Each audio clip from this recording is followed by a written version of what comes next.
గిఫ్టా? ఇదిగో. ఇది ఓకే నానా, అదేది అదే ఇది. నువ్వు ఉండరా. ఇది కాదు నాన్నా. నువ్వు అడిగిన బ్రాండెడ్ డ్రెస్ అమ్మా. వెళ్ళి వేసుకొచ్చే, కేక్ కట్ చేద్దు గాని. తొక్కలో డ్రెస్ పక్కన పెట్టండి. నేను అడిగింది ఏది? ఏంటే, ఏం కావాలి నీకు? ఓ సతాయిస్తున్నావు. బైక్ నానా, బైక్ ఏది నానా? పైకా ట్రై చేశానమ్మా, కుదరలేదు. వచ్చే ఏడాది పక్కా. అంటే ఇప్పుడు కొనలేదా? ఆ, అంటే అది నెల రోజులు ఓవర్ టైం చేస్తే వచ్చింది ఆ డ్రెస్. మాకొచ్చే దాంట్లో నిన్ను ఆటోలో పంపడమే ఎక్కువ, ఏకంగా ఇంకా బైకే కొనమంటున్నావు. నువ్వు ఉండవే, దానికి అవన్నీ ఎందుకు చెప్తావు? అక్క తల్లి, ఏం నానా అది కాదు. దానికెందుకు? నువ్వు బయట నేర్చుకోగానే కొనిస్తా అన్నావు.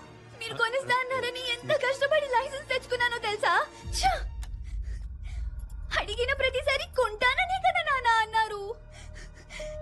ఇప్పుడేమో ఇదెక్కడిది నీకు? ఎలా వచ్చింది? ఎలా వస్తే నీకెందుకు మా? నా చావేదో నేను చచ్చా.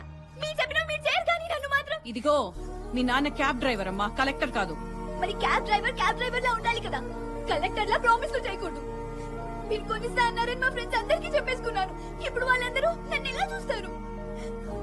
అలేఖ్య, కొంచెం సర్దుకోవాలమ్మా, మనకంత ఆస్తులేం లేవు. సంవత్సరం మొత్తం సర్దుకునే కదమ్మా బతుకుతున్నా. పుట్టినరోజు కూడానా? అడిగిన ఒక్కటి కొనడం చేత కాలేదు కానీ ఆశను మాత్రం పెడతారు. ఛీ! నా లైఫ్ నాకే నచ్చట్లేదు. అలేఖ్య, అమ్మా మీ మాటలు నమ్మినందుకు